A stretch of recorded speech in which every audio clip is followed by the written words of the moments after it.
can live with themselves after what they've allowed him to do and not stood up. Even walk out of the room when what they did with Zelensky the first time. Rubio, looking at his face, they got the camera on him. If he had balls, he would have walked out. In a completely unrelated story, on Friday, Donald Trump posted, "I absolutely love that Colbert got fired. His talent was even less than his ratings."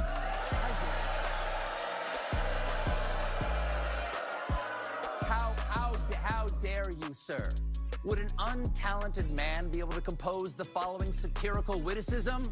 Women, trauma, Gulf of Mexico, amongst a number of other words, discrimination, diverse backgrounds, expression, fostering inclusivity, bias, biologically. These are words that are banned from Head Start. Like, seriously, like, what the hell are we doing as a country here? I know what we're doing. We are doing what the grifter in chief, the felon, the sexual abuser has done his whole life. Be an utter pathetic loser. I mean, just take a look at some of the other posts that they were making on his social media platform where he's selling his gold card. The audience absolutely erupted. They started chanting, "Steven, Steven." The clip went viral with millions of views. And you know what Trump did? Nothing. For once in his life, he was speechless. Colbert wasn't done. He told his audience, "Over the weekend, it sunk in that they're killing off our show, but they made one mistake. They left me alive. And now for the next 10 months, the gloves are off." And he meant it.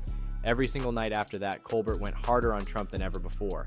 No, I like what Newsom has done because he's trolled him and he's fought fire with fire, and that's what you have to do. And he called him an invasive species, which is what he is.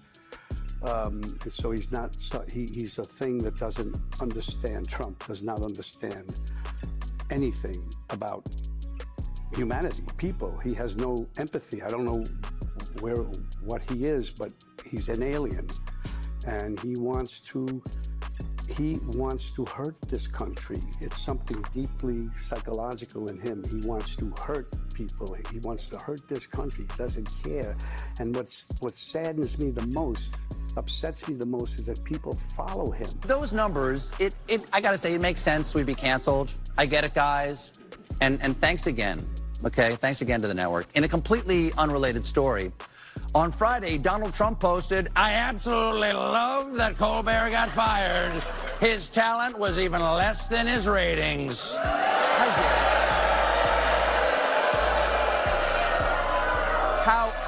How dare you, sir? Would an untalented man be able to compose the following satirical witticism?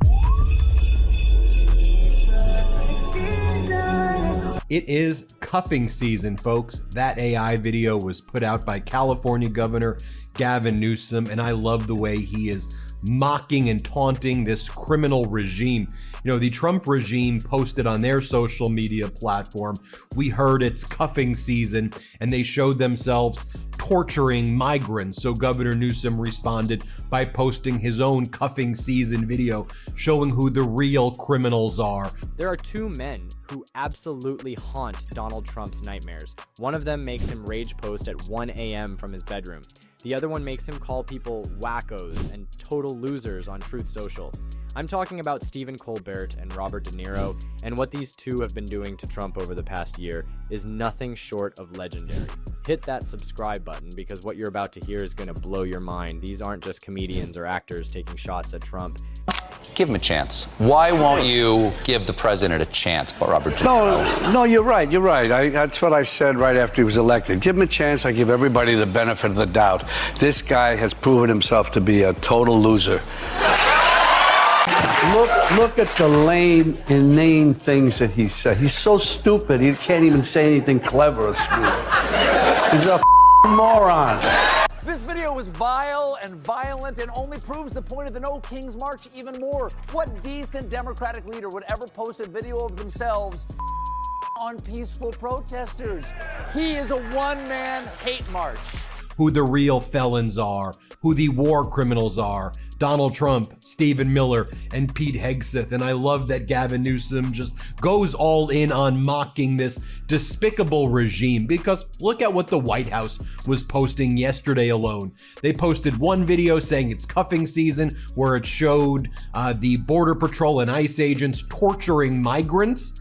Then they did a post of a photo of the Democratic leader Hakeem Jeffries as an elf, and they say Christmas elf, Hakeem Jeffries elf.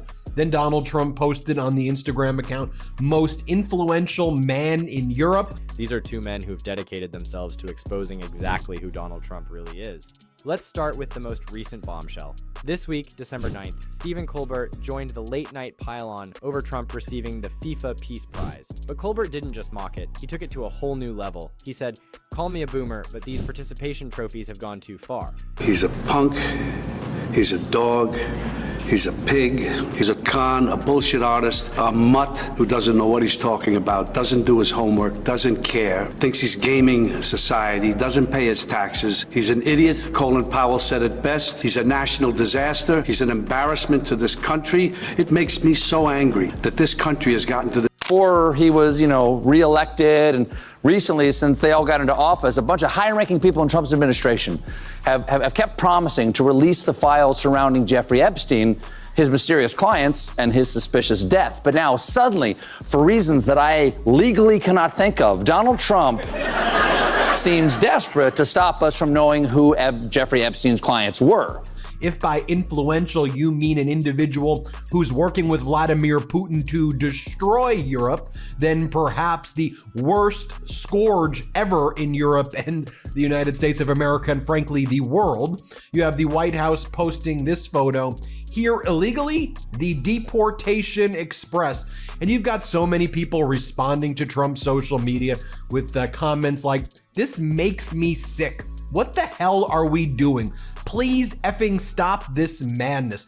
What another shameful White House post. Then his crew brought out what Colbert called the very first Stephen Colbert Joke Prize, a golden statuette in his own likeness. The audience went absolutely wild, chanting his name as he triumphantly hoisted it in the air. It was the perfect mockery of Trump's desperate need for validation through fake awards. But that's just this week. Let me take you back to July 2025, when Colbert delivered one of the most iconic moments in late-night television history. Hey everybody, we're back here with Robert De Niro. It's so great to have you on. Always wonderful to talk to you. Thank you for being here. Thank you. Another great movie recently, Joker, where you play a talk show host. Yes. Of a late night talk show. Yes. Not so easy, is it, tough guy, right? Yeah, what did you make of that, when you played the character? What did you make of the gig? Well, I always thought about you. The Wall Street Journal reported that back in 2003, Trump contributed to a book for Epstein's 50th birthday, and the letter he wrote was a Picasso of pervitude. According to the Journal's reporting, his note was framed by a hand-drawn outline of a naked woman and featured what appeared to be the future president's signature as a squiggly Donald below her waist, mimicking pubic hair. This is what's going on the White House website. How embarrassing. And by the way, if you just look at things that don't even get reported that much about what this regime is doing, like yesterday, we learned from a court filing that the Trump regime put out a 6-page list of banned words for the federal Head Start program. You know, the Head Start program for people of lower income to help their children get access to food and early education. You know, the important Head Start program? Well, you're not allowed to use the words disability, race. CBS announced they were canceling The Late Show. Trump immediately celebrated on Truth Social, writing, "I absolutely love that Colbert got fired. His talent was even less than his ratings. I hear Jimmy Kimmel is next." The next night, Colbert came out for his monologue. He looked at the camera and said, "How dare you, sir? Would an untalented man be able to compose the following satirical witticism?" Then he turned to what he called the eloquence cam, and with a perfect New York accent said, "Go fuck yourself."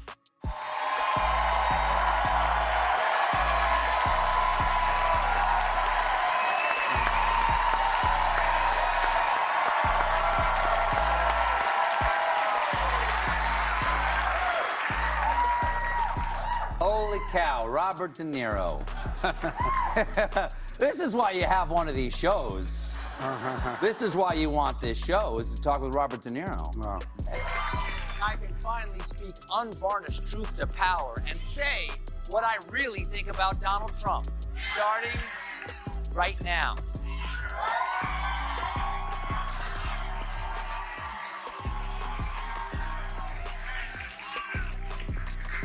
I don't care for him.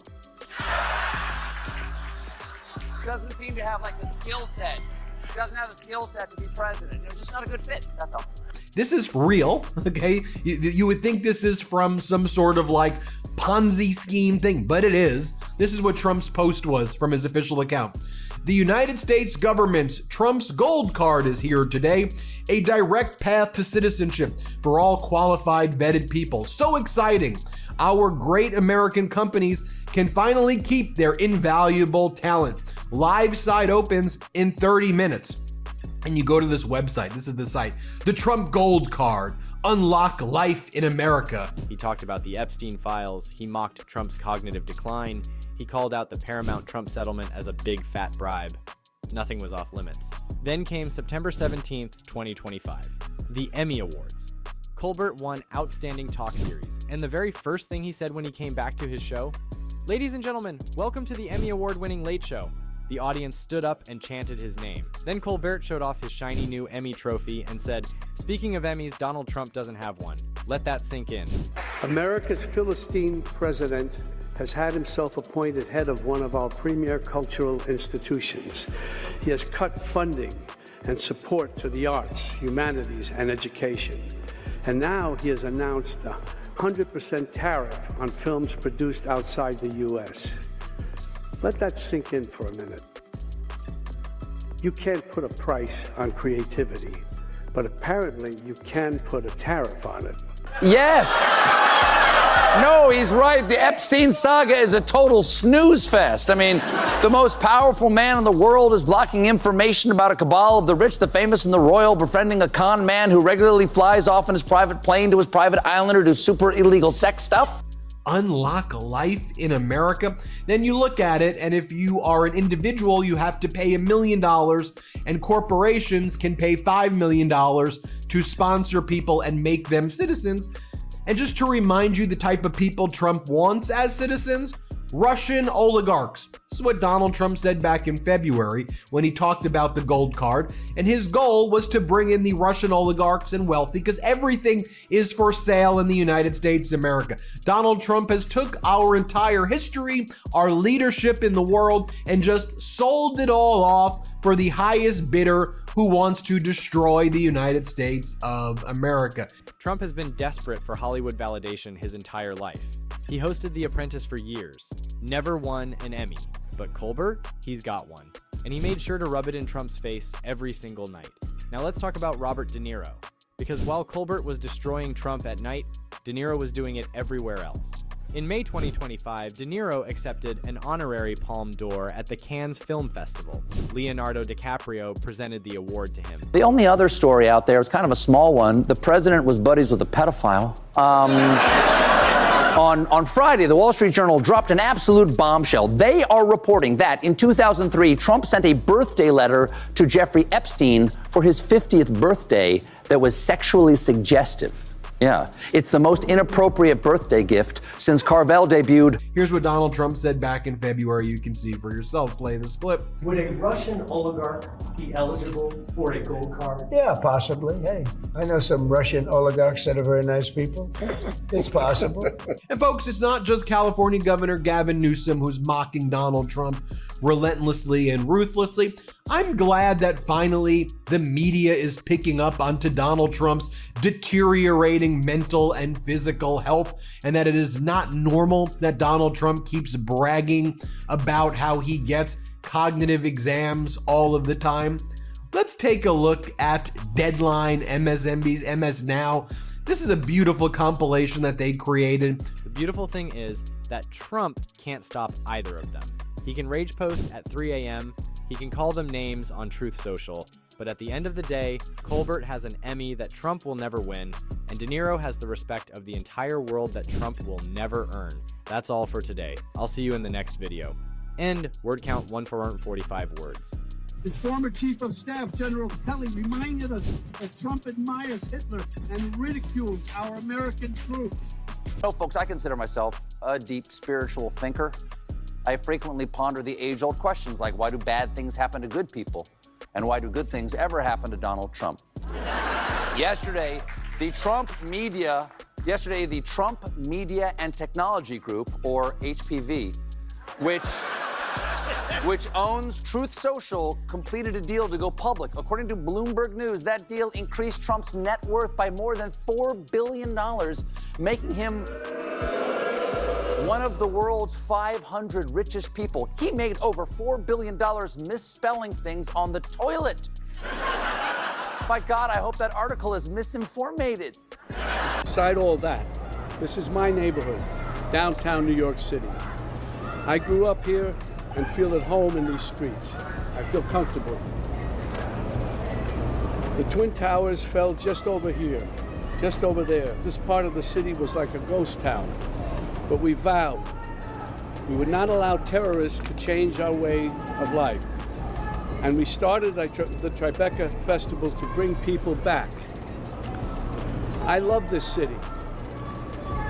I love this city. I don't want to destroy it. Donald Trump wants to destroy not only the city, but the country, and eventually he could destroy the world. Play this clip. The next day they'll say, he's crazy. The next day they'll say, oh, he's incompetent. The next day they'll say, this is one of the dumbest human beings ever. And that wasn't working, but I didn't like that one as much. I mean, that was bad. So I asked Doc Ronnie. I love Doc Ronnie. But I said, what do you think about a cognitive test, Ronnie? Then he said, sir, there is a test. It's called the X test. They're really aptitude tests, I guess, in a certain way, but they're cognitive tests. The first couple of questions are easy. A tiger, an elephant, a giraffe, a tiger, or this or that, a whale. Which one is the whale? He's going out swinging. Every single night until then, he's going to keep hitting Trump where it hurts. And De Niro, at 81 years old, he's still showing up at film festivals, at courthouses, on talk shows, anywhere he can to tell the world exactly what Trump is. Evil. A wannabe. A threat to democracy. If you think Trump is going to survive the next few years with these two on his case, smash that like button. Drop a comment telling me your favorite Colbert or De Niro moment destroying Trump. And subscribe because this battle is far from over. His former chief of staff, General Kelly, reminded us that Trump admires Hitler and ridicules our American troops who died for us. He mumbles, he stumbles, and blubbers on, exhibiting clear signs of dementia. He promoted the Project 2025 agenda. That's all in 1 week. All in 1 week. Meanwhile, Kamala Harris has plans, real plans, not concepts of plans. Wow, hold on. Plus they're paying his legal fees? 16 plus 20, 30.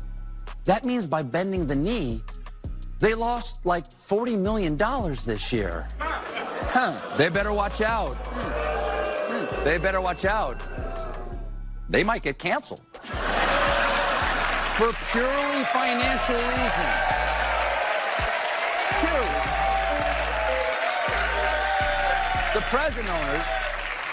The present owners are denying that additional $20 million, which I hope is true.